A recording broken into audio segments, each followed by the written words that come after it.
Welcome to the ID Club National Fun League Week 8 Recap Edition. Josh and Schaef with you on this cloudy, rainy, dreary, dark Tuesday morning. Mike Schaefer, how are you?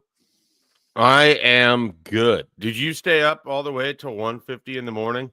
Absolutely not. I went to bed, I think, at the end of the 10th. So I had a lot of baseball to catch. I didn't watch anything. I sent you a terrific Tommy Edman joke, and you, who had clearly been watching the game based on tweets, I did see that play for a while. Well, I was reading. I was reading the book that you recommended. Yeah, I learned that after the fact, but I didn't understand the whole reading while watching baseball thing. I don't know that I could do that. Volume was all the way down. Book was in my face. Occasionally, I'd lower it. Hey, Shohei's coming up to bat. And then, I saw his last at bat, which, Schaef, I don't know if you know this. When you get walked, it's technically not an at bat. So I saw the. I'm very aware of how that works in terms of on base percentage and what that means. Yeah. I saw the last of the first of his. For the record, I did know that. That wasn't me learning last night. We need to bring baseball guy of the week back. I saw the first of his 5 intentional walks that happened last night. Again, a monster performance from him. Will he have any more at bats this World Series? How many times are they going to actually pitch to him moving forward? I think to start games, he's a leadoff hitter. I don't know if you just want to walk him right in front of the rest of that lineup. So sure. It's He's incredible. I mean, I don't want the Dodgers to win. They're going to win. I went to bed because I was like, I don't want to stay up and see the Dodgers win anyways. So yeah, I went to bed after the 15th. Yeah. And I woke up this morning, checked it. I was like, I wonder who hit the home run for the Dodgers. It was Freddie Freeman. Yep, classic. Yeah, I saw the highlights of the dude who came in and threw 4 innings. I watched some of his at-bats. The guy who threw 22 innings this whole year, hadn't pitched for him at all during the playoffs, and 4 scoreless gems. Yeah. All right. This isn't Major League Fun League. This is National Fun League. Because, thank God we're not a baseball podcast because the name Major League Blast. Oh, God. Let's are we going to bring Major League Blast into Well, maybe we'll hire you and Connor Happer to do a Major League Baseball podcast for the I-80 Club. Actually, I think Happer would love to do that. Oh, he absolutely would. He has so many podcasts, though. I don't know if he could make it work with his schedule. But we do appreciate everyone for joining us. Sorry we're a little bit late this morning. Schaef was putting together all of his notes about why the Chiefs are the best team in the NFL. So that's why we're here just a little bit. That's your takeaway from that Monday night game? No, absolutely not. Absolutely. They messed around with Marcus Mariota for like 40 minutes. You're like, best team in the league. They could not play them like the Cowboys did a week ago. That is for damn sure. I did forget, Schaef, until I was listening to Guess the Lines yesterday, that this is Bills Chiefs week, which is a very important week to you and I every year. Especially the regular season one is more enjoyable. Hey, the Bills are going to win. They usually do. And then the playoffs one, hey, the Bills are going to win. And they never do. But it's the good part of the Bills-Chiefs matchup, so we have that to look forward to on Sunday afternoon. Yeah, no, that'll be fantastic. I'm trying to think of what's going to prevent me from being able to watch it. Oh, Nebraska has 1,000 recruits coming to town. No. That's right. Yeah. But it's at 3:25. You'll be done with work things by 3:25. I will not be done with work at all. I mean, it'll be on. It's just going to be one of those where I'm just not really locked into anything I'm doing. I'll somehow slip in there that Josh Allen visited Nebraska on Saturday because I'll be watching the game and I'll just make a really bad typo. And then someone will be all over it on the message board.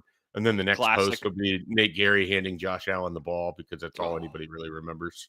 Because everything always comes back to Nebraska.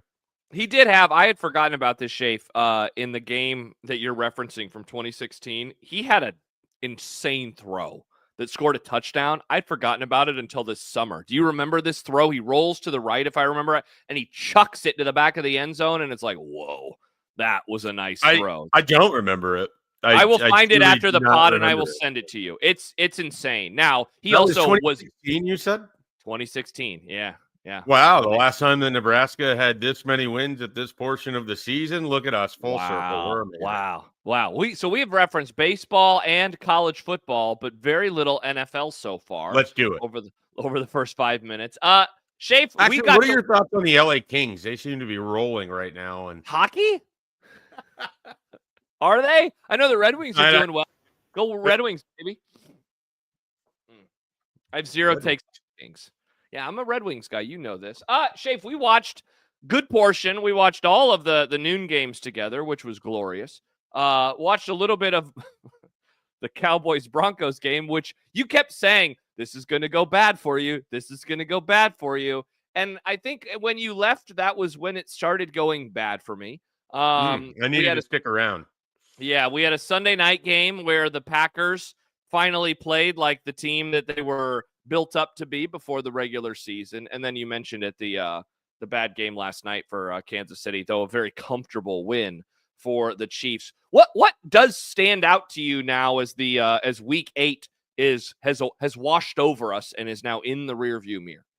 This is one of those, you don't want to make grand sweeping overgeneralizations because those tend to come back and look really stupid when you do it. And yet here I am standing up, ready to make a grand sweeping remark.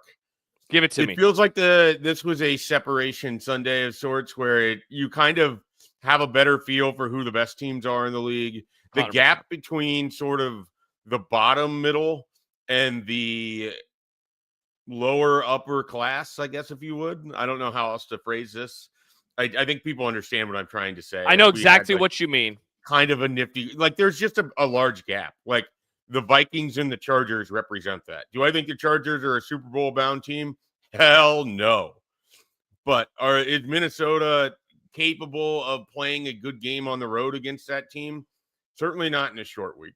And we saw that a lot of that, like even teams at home. We went into that Bills-Panthers game and you were sort of jokingly talking about how difficult it is to go into Carolina and win a game. Bingo. Probably because one of our two teams was unable to do that this year. Correct. Correct. And they actually probably had their worst offensive performance of the year in that game too, if I recall correctly. As I'm just shoveling dirt on a game from 3 weeks ago. Thanks, man. I appreciate it. You're welcome. But the idea being the Bills are just that much better.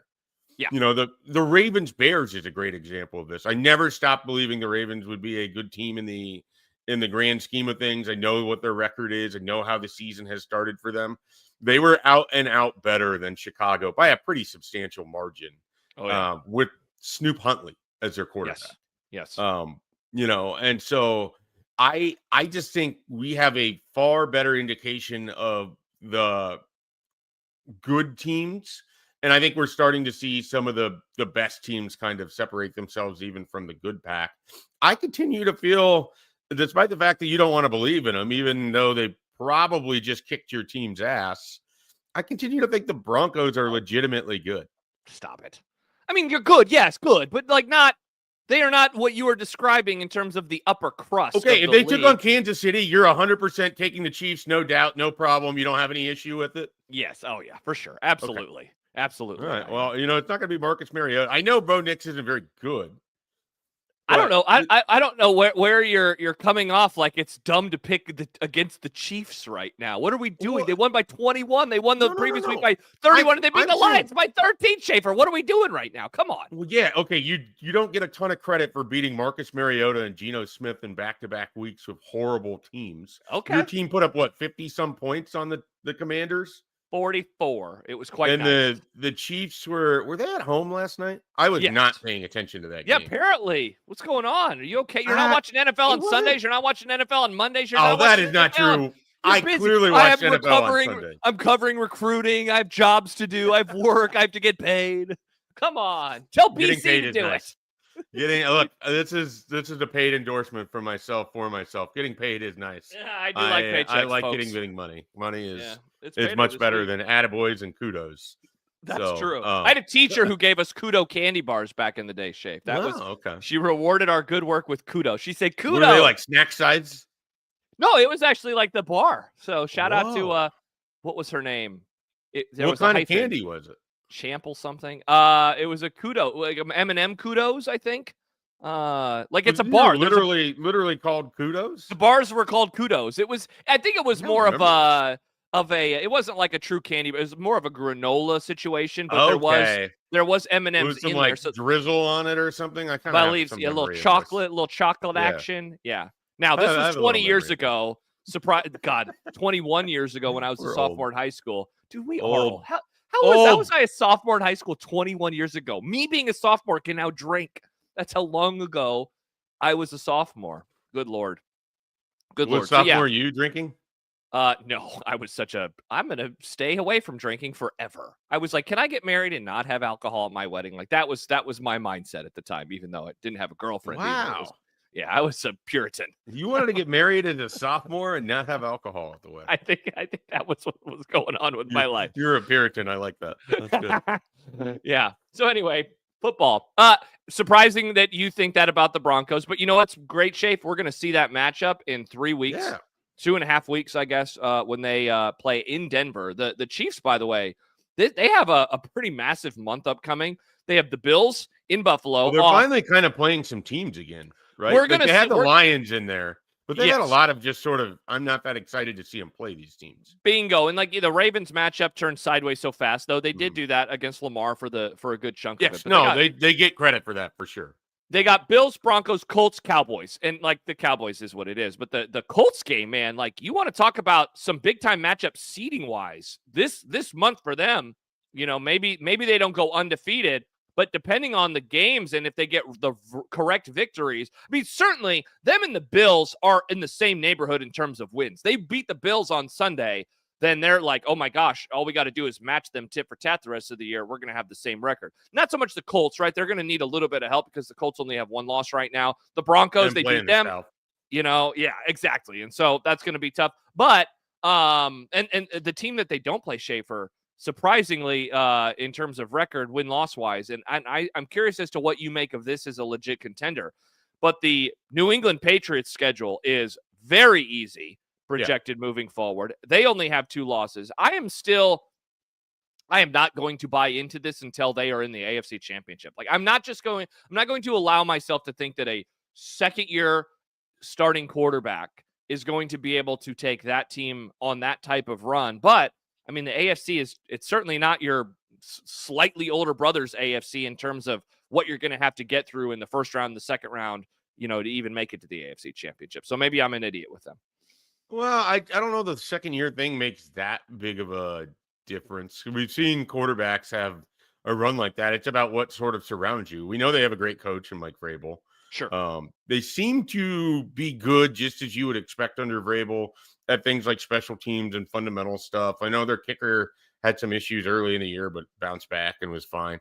The thing that fascinates me about the Patriots is I always find it like, if their defense doesn't kind of set them up, I wonder how much they can actually score in some of these games. Like if they get in a game with the Ravens, like the real Ravens, and the Ravens are putting up points and pushing that into the 30s, can the Patriots hang with them, or do they have to play like a specific type of game against the Ravens, against the Chiefs, against the Bills? Like these are teams that you expect can put up points.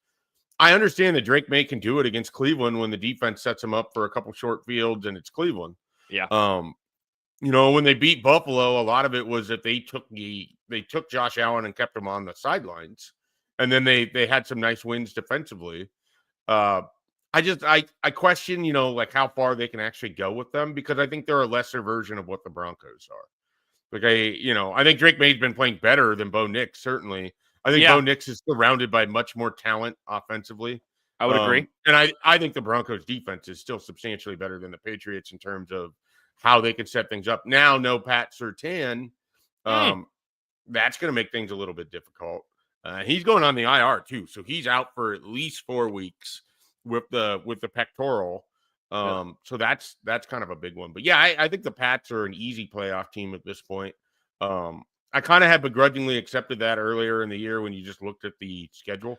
Dude, their schedule so far, it's an incredible schedule. It really is wild, man. It's like one of those old Iowa Big Ten West schedules, if we're being honest. It's a fourth place schedule, you know. Yeah. I mean, like we forget how advantageous that really is. And then I was making fun of McMaster on Sunday about it because like the Bears kind of have that too. Like you wander into that fourth place schedule, but you actually have like a somewhat of a frisky team. Like you can stack some wins really quickly.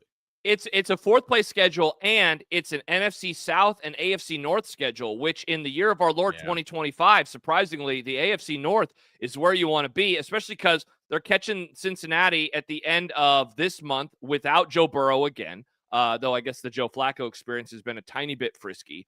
They will catch the Ravens late. The win came out of the sails there. They beat the Jets, and we're getting into the can Flacco get 2 more wins for Joe Burrow to show up and save the day?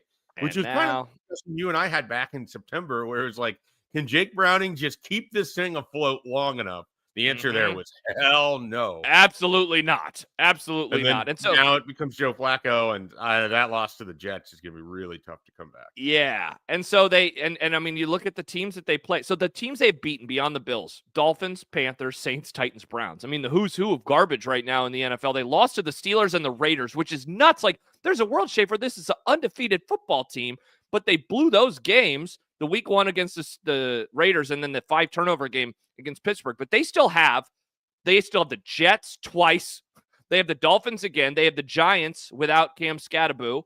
They have Cincinnati, who I just mentioned. They do have the Bucks, the Bills, and the Ravens. So like they are not going to just be able to coast to a 15-2 or 14-3. Like, and they're going to drop a game still, right, where they fall off. I feel like, to go back to what you said a couple of minutes ago about how this weekend was kind of the separation in terms of here are the legit teams and here are not. I wonder if you think that they could be like that line, right? Where if you're above the Patriots, that's the level you want to be. If you're below, you're going to make the playoffs maybe, but the you're line not of demarcation. I think the Patriots might be that team this year, but I the line of demarcation. Oh my gosh, that's pretty good. Look at you. It was right there. I had to go for it. You did. Like, 2 people are going to laugh besides us, and I appreciate those 2 people. Hey, if you laughed at that joke, let us know on Twitter, please. We would very much appreciate it. Very much appreciate it. But I think that that's what they are. They're going to have a good record, but I'm never going to take them seriously as a true blue contender. But the big reason why is they will go into the playoffs against, for sure, Mahomes and Allen in Kansas City and Buffalo, and like maybe, hopefully, fingers crossed, Lamar Jackson and the Ravens. And if those 3 teams are in the playoffs, on the Ravens. They're the favorites in the AFC North. I mean, you want to talk about a line of demarcation, Schaefer, what unfolded this weekend. The Steelers lost, they win, and now if Baltimore wins on Thursday, which they will because they're playing the Dolphins, they will have 1 fewer win than Pittsburgh. And suddenly it's like, all right, well, we know what's going to happen there. Are you ready for this? These are the Ravens' next 6 games. Oh, I'm going to like this, I bet. Yep. They get the Dolphins on Thursday.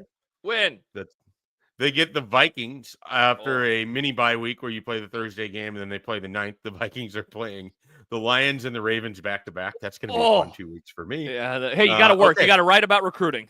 Nope. That one I'm going to be in Vegas for. So. Oh, no. I will be betting the Ravens on that day. Good call. Ravens, Browns on November 16th. Another win.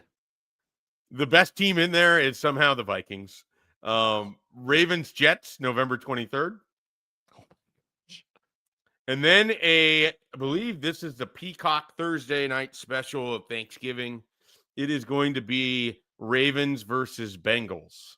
Oh my gosh. So that's 5 straight that I feel pretty good about. I was pulling up the schedule. You ready? That's 5. Whoa. All right. Ravens, Steelers. Wow. They could win again. Then Ravens, Bengals. They could absolutely win that game. And then here it gets a little bit, I wonder if this is going to get flexed into being a Sunday night game. Ravens, Patriots. If both of those teams keep winning, that's a very, very big game. Yeah, right now, man, that is only a noon game on CBS. That will absolutely be at the very least. We're talking about flexed into the 325 slot. Yeah, and depending on how you feel about the second half of the Sunday night football game, maybe the best team that the Ravens play, Ravens-Packers on the 28th. Yeah. And then they finish with Ravens-Steelers. There is a world where they don't lose another football game. If they get their shit together on defense, this is absolutely a team that will go on a run. By the way, Schaef, that game that we just mentioned will absolutely be flexed into prime time. Are you ready for this monstrosity of Sunday night football? Pretty sure the Vikings are in the Meadowlands that day. Let's see. You are correct. Gross. That will not be the one flexed into Sunday Night Football. Flex that to Tubi at 7 a.m. Oh, my gosh. You ready for this? Cincinnati at Miami is the scheduled Sunday night game for I was looking at this, and I have something going on that weekend, and I was like, I wonder what the Sunday night game is going to end up being. I hope it's not a good one. And I saw that, and I was like, well, it's getting flexed. Get that the hell out of there. That is absolutely disgusting. Yeah, if they're able to get it together on defense, and Lamar comes back fine, like, yeah, this is a team with that schedule. I mean, it's Patriots-esque in terms of how winnable it is. They should be able to take care of some business. Wow, that Thanksgiving night game, dude, that might be one of those, hey, anybody want to go see a movie? Like, that is a classic, let's just go watch a movie as a family on Thanksgiving. So hopefully I don't something good know. comes out. Really? You Well, want to watch them play Cincinnati? Do they still play the Egg Bowl on Thursday night? They might. Yeah, that's a good call. Is that our last chance of seeing Lane Kiffin at Ole Miss? No. Wait, no. Navy at Memphis is the game that night, Schaefer. The Egg Bowl is on Black Friday. Pass. Yeah, I'm going. I'll be watching Ravens Bengals, I'm sure.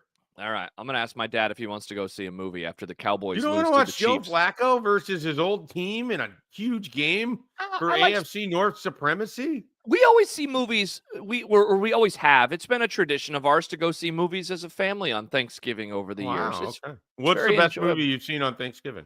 Great question. I did this with my dad on Christmas for a few years when I didn't have a significant other and my siblings were off doing other side family Christmas. So we went and saw like American Hustle, the Star Wars movies when those would be out on Christmas. Hell yeah. That was True Grit, I think, came out on Christmas in like 2010. Didn't like that movie, I'll be honest.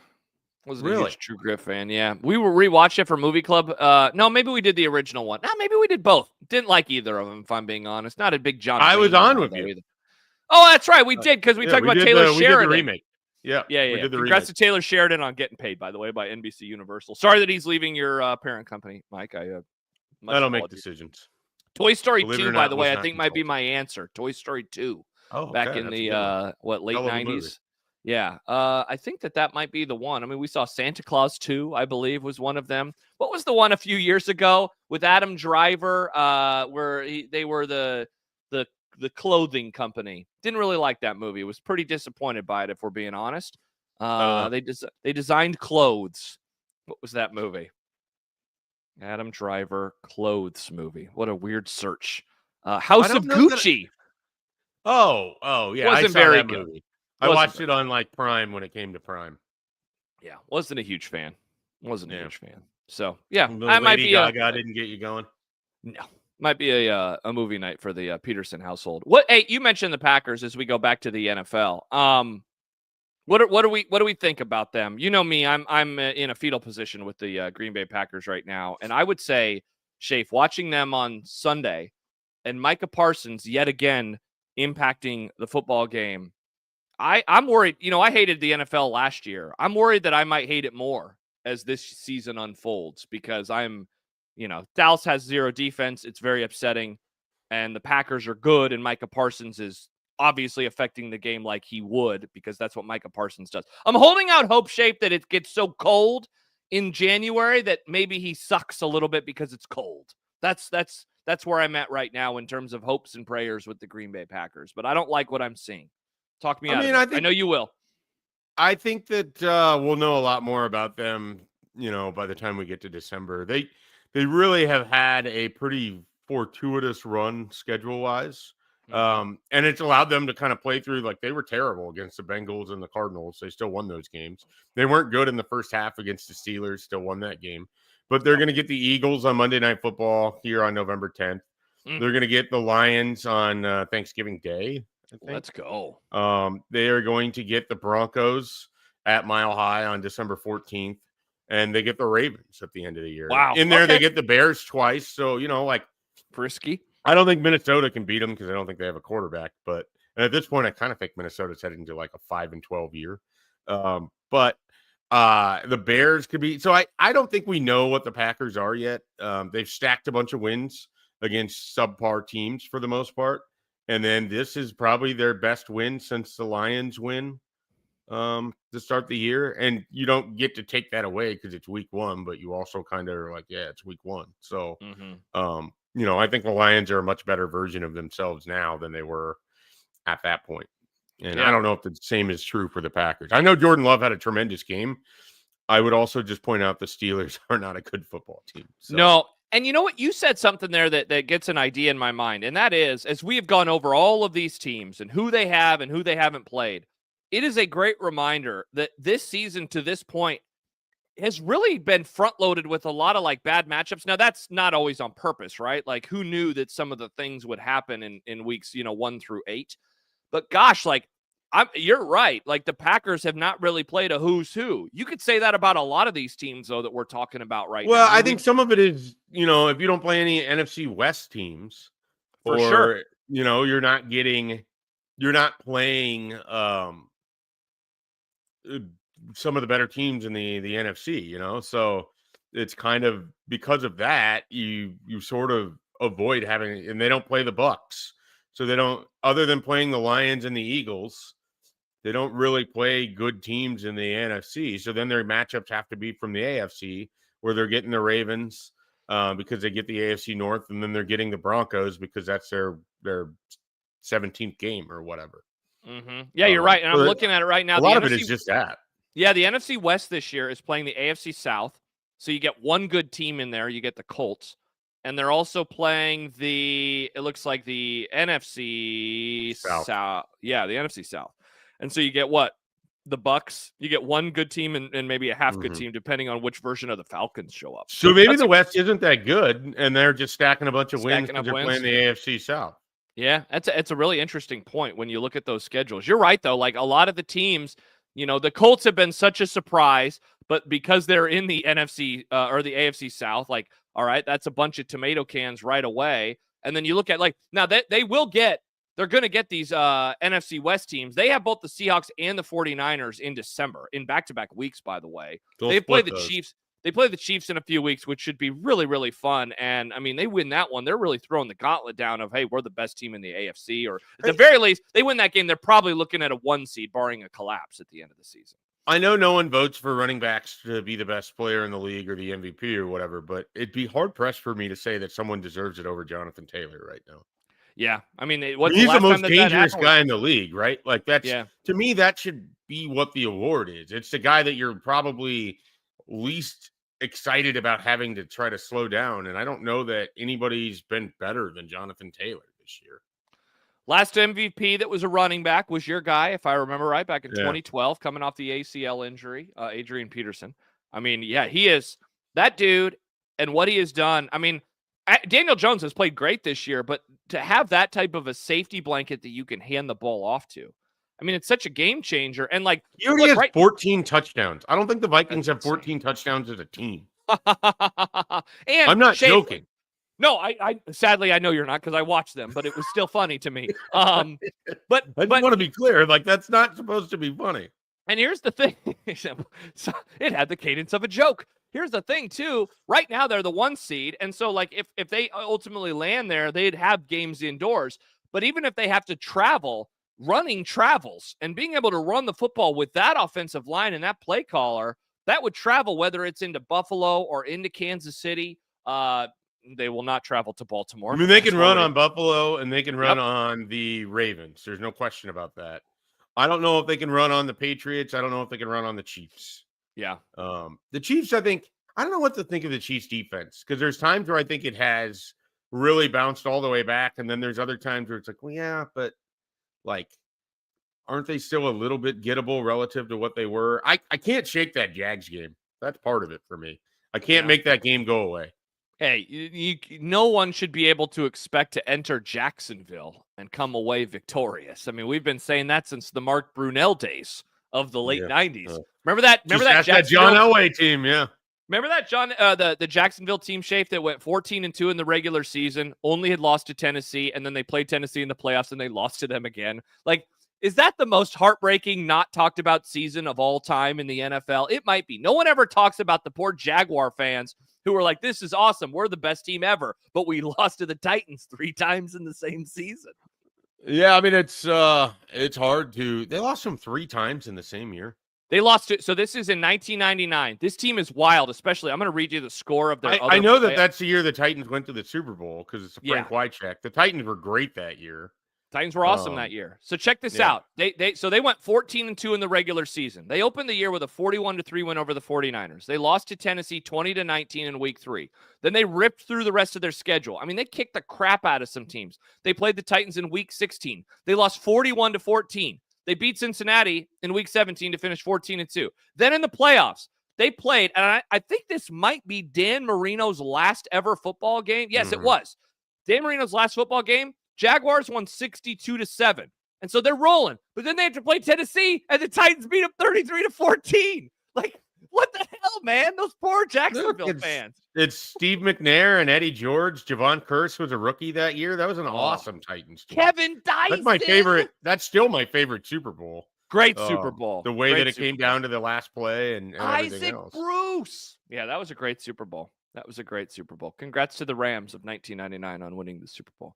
So yeah, tough for them. So anyway, this is where your doubt of the Chiefs comes in. They lost to that Jacksonville franchise. It's a tough franchise, Schaef. Yeah, a little bit. And it's like they're third in their division. They've already lost to the Chargers once, so that puts them behind them. So they have no margin of error there. I don't think they're better than the Broncos. So that's a tough.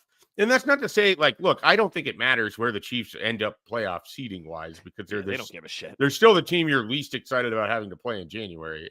Yeah. I'm just not sure what I think about them relative to the rest of the league. But at the same time, I couldn't sit here and tell you who I think the best team in the NFL is because it's very difficult right now. We did the exercise a few weeks ago, and it was among the toughest exercises that we have ever done. Schaef, let me ask you this, as we're just ping-ponging all over the place. You get to round 2 of the AFC playoffs. You probably have some combo of Colts, Bills, Chiefs, right? Like, I wonder, because I was going to say, who's the 4th team we want? The answer is obviously the Ravens in there. Colts, Ravens, Bills, Chiefs. Done.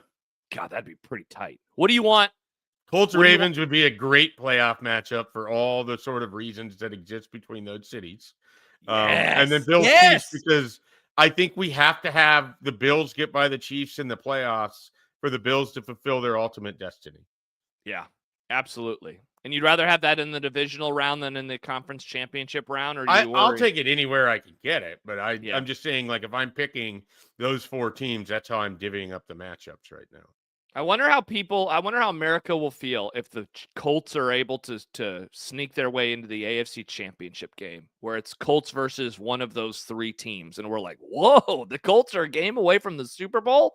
This is pretty wild. You think Dan Hoppen will like football again if that happens? I don't know. He doesn't tweet about it. It's Bible verses and food. He does. It's more just in the vein of there's a former Colts player that's on some other team in the league, and then he'll tweet at that person. Like, he's done it with me. He's done it with Robin Washit. Dan used to love sports. I think he still likes sports. I just don't think he tweets about it anymore. That's true. I mean, look, it's all probably for the best that we all log off of Twitter for the rest of time. So maybe Dan was an innovator. Maybe Dan decided to get off Twitter earlier than most. He's an early adopter. Good take, Dan. That's a very good take by you. I haven't seen Dan in forever. I hope Dan, if you're watching or listening, hope you're doing well. Could you give us a like and subscribe on the way out the door? We'd very much appreciate it here on the I-80 Glove YouTube channel. Oh, man. I saw him tweeting about some new restaurant yesterday, and I was like, that looks pretty tasty. The breakfast spot on something in F, like 56 and F. 50, yeah, I was going to say it was in the 50s, and yeah. Let's meet there sometime, because that breakfast burrito looked really good. We are both of Omaha now. Maybe we just take a little road trip, because that's quite the hike from where you and I are. I'll let you pick me up. You can drive.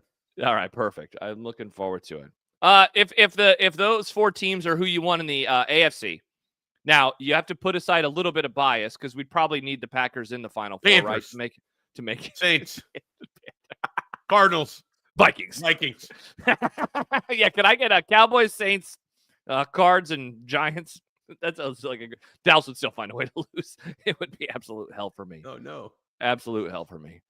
Oh, I wouldn't like it very much. I don't know who. I mean, I'm worried about the Packers just as someone who traded Micah Parsons to them. I still don't know who the best team in the NFC is. The Eagles, they've looked much better the last 2 weeks, but they've also gotten to play your Vikings and the New York Giants. And then the Vikings played them tough. I would say Minnesota's season ended when they didn't get the TJ Hawkinson touchdown. That's my line of demarcation. Like, their season went down at that point in time.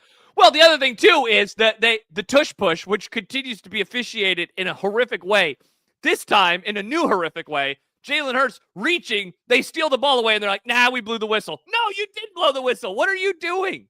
Dude, I know that I hate them, and I know that I have all the bias in the world, but this is absolute garbage that they are unable to get this play right any single time. If he's still riding a wave of on top of Eagles linemen, they're like, yeah, let him roll and roll, and that's fine because he's not down. He was still moving. I don't understand this. I told myself that I wouldn't say anything negative this week about the Eagles because your wife made an incredible spread of food and I was fed well and enjoyed myself over at your house with wonderful hospitality. But I just want to say their offensive line moves a ton for not getting penalized for it. That's all I want to say. Every single time. Every single time. This one triggered me more than any before, man. I'll be honest. This one annoyed because it was a fumble. They took it away. It was a 7-7 ball game. Thibodeau took the ball right out of his hands. Yeah. His foot still worked. Who knows what would have happened? But instead they lost and everything is bad. Everything is okay. Bad. So the 4 teams in the NFC: Bucks, Lions, Bucks, Lions, Eagles, Packers. Yeah. Seahawks. You know, I think the best team in the West. So I mean, I'm taking one team from each division here. Okay. I think the Lions are better than the Packers. I think they'll prove that on the field. I hope so. I think the Packers, Seahawks are your 4 or 5, or you could say Packers, Seahawks, Rams. Those are your. I was going to say because you're still doubting that Matthew Stafford's back is going to work in a couple of months, right? I don't trust the Rams. I can't explain it. And last year that was my Super Bowl pick, so it's not like I dislike them or anything. You're not a total hater, yeah. There's something about it where it's like, okay, if Stafford takes the wrong hit and Puka Nacua, who gets banged up a couple times every year, like he's unavailable for you in a critical situation, that's a tough. I just don't believe in Devontae Adams as a number 1 anymore. Kyron Williams hasn't been as effective as a runner, and Blake Corum hasn't really taken over as like the best running back for him. So it's their defense is legit though. That is the one thing with the Rams. I think their defense could be the best in the NFC. I'd also. Well, I mean, they got to get in line behind the Cowboys. I'd say this though, Schaef. They have been a team the last 2 years that has peaked and usually late, and usually they had shitty records now. Yeah, I'm aware, Josh. I know. I apologize. That's the one positive for them is they have banked a bunch of wins, and so if they're able to continue the trend, I mean, that's a team that could be fighting for a 1 or a 2 seed late in the season. But I'm with you, like. They're solid. They're not bad, obviously. They're solid, but I don't know if their ceiling is as high as I would have expected it to be. Their floor is what I thought, but their ceiling's not as high. Can their ceiling improve over the course of the next couple of months? Like, that's the thing, right? You want to be good going into January. You don't want to be great right now. You want to be great in 2 months. I still think the best teams in football are in the AFC. I would still have a hard time telling you who I think the best NFC team is. It's probably some. See, I just want to see, and maybe they're never going to be healthy. I want to see the Bucks when they're healthy. I just think that's a tough matchup for the rest of those teams, and they haven't been healthy all year. But if they're able to get healthy in late December, that is a really, really and they don't have to play anybody in their division. Like they're just going to get all of these free wins, and they could end up being the 1 seed. So everybody's got to go through Tampa, and playing in Tampa is hard, and probably not as hard in the winter as it is, now the Eagles really sucking wind down there in September, but I'll stick with my preseason bias, and I had the Bucks in the Super Bowl, so I'll stick with that. Yeah, and we've done the whole who have they beaten all pod. I mean, you could really say that about the Bucks too. Mm-hmm. They had the Seahawks win, which was awesome, but otherwise, they beat up a 49ers team that is a mash unit week to week. They lost to the Lions and the Eagles, so they lost to the 2 best teams that they have played this year. I guess depending on how you view the Seahawks, we get in the next.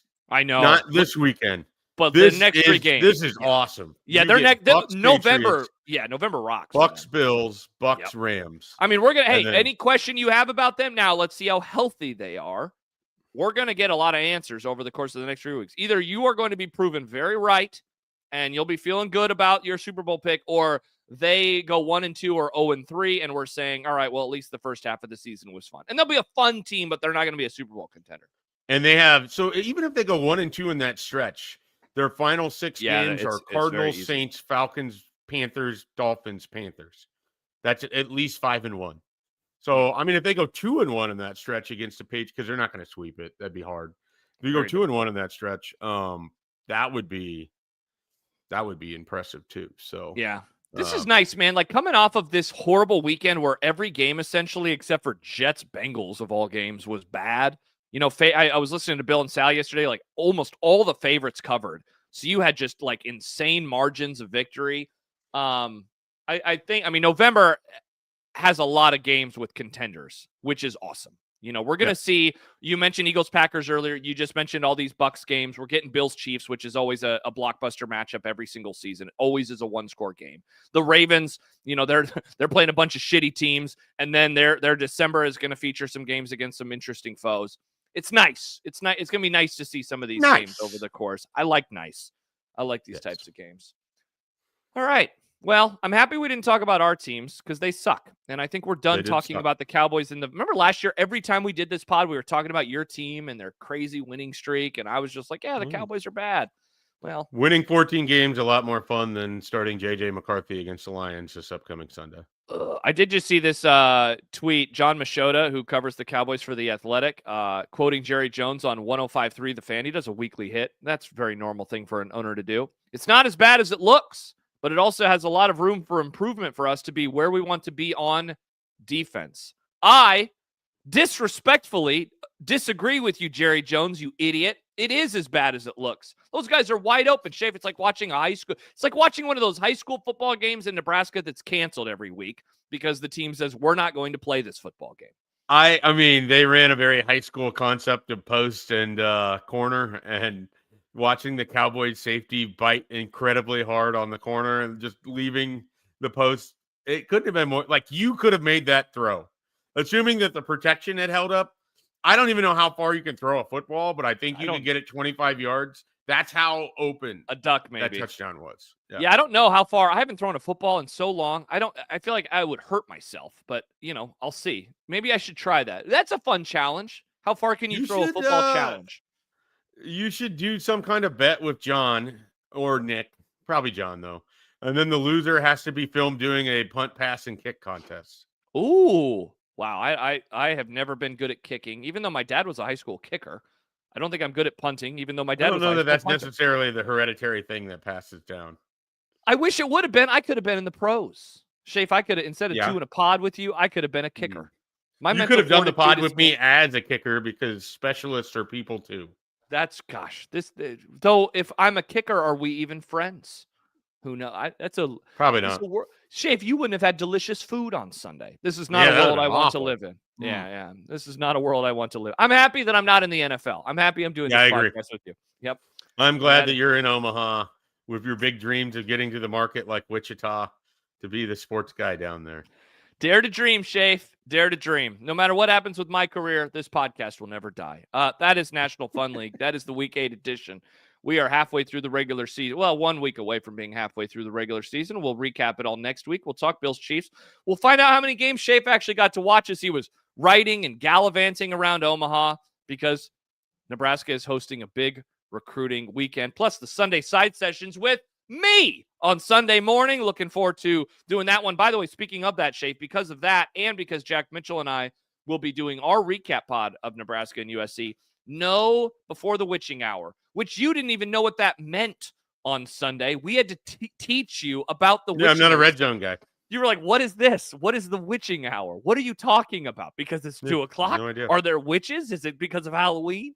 We taught you about the witching hour. But that show, Sunday, not happening because I'm doing a podcast with you. Happy to cancel your show with Matt. I did suggest you guys could do it at a different time. That's true. Then you'd have it available to run. Yeah, but it's fine. Because the game's late. The Nebraska game is late. I don't want to record it on Saturday. It'll be fine. Who cares? We'll be fine. We can take 1 week off. Schaef, what do you got going for the folks this week? It's a big game week, which everybody loves. The Hypecast will probably be massive. A huge guest, Matt Leinart, perhaps, coming up on the Hypecast this week. You said no. John David Booty actually reached out and wanted to great poll to come on to the show, and we said we're good, Mr. Booty. We don't need you for this one. if we needed some obscure quarterback, we could have gotten Cameron Brown or Max Brown, somebody like that. Awesome. You know, Sam Darnold. chose to say no. No, Sam Darnold's busy. He's got the Seahawks. If it would have worked out where they would have been on bye, I think he'd have been a yes. But God, that would have been awesome. That would have been awesome. Yeah. So, well, I look forward to the Hypecast either way. It's must listen every single week. Oddly specific predictions, always fun. And then how Brunts will work in the tight ends. It's always fun to hear Brunts work in the tight end conversation. Our guest this week, I wouldn't be shocked if he has an oddly specific prediction about officiating. Oh, so that can be either John Bishop or Jack Mitchell. I look forward to finding out which of my friends. Is there another anyone that has to watch awful Big Ten officiating every single week? Yeah, but those people love refs like you love your child. Love talking about refs like you love your child. I do love my child. You do love your child. I will say that, yeah.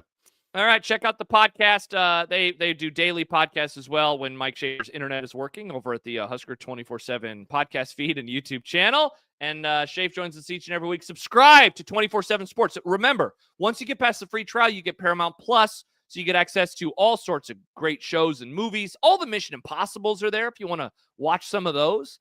If you want to kill a little bit of time, that's pretty fun. Never seen one. Wow, that is You've never seen a Mission Impossible? Not a Tom Cruise guy. Not a Tom Cruise guy. Wow. All right. Well, okay. And that's how we're ending this week's pod. Subscribe to the I-80 Club. We would love to have you. Patreon.com/I-80 Club. Jack and I will have a I-80 Live for subscribers coming your way on Wednesday. Joel Anderson, this week's I-80 football show guest from The Ringer, formerly of Slate. That was a great conversation. Already have that one banked. That'll drop on Thursday morning. All right, for Mike. I don't know why I called him Mike. For Schaef, I'm Josh. Thanks for joining us here on National Fun League. We will talk to you next Tuesday. Enjoy the rest of your week. Bye-bye.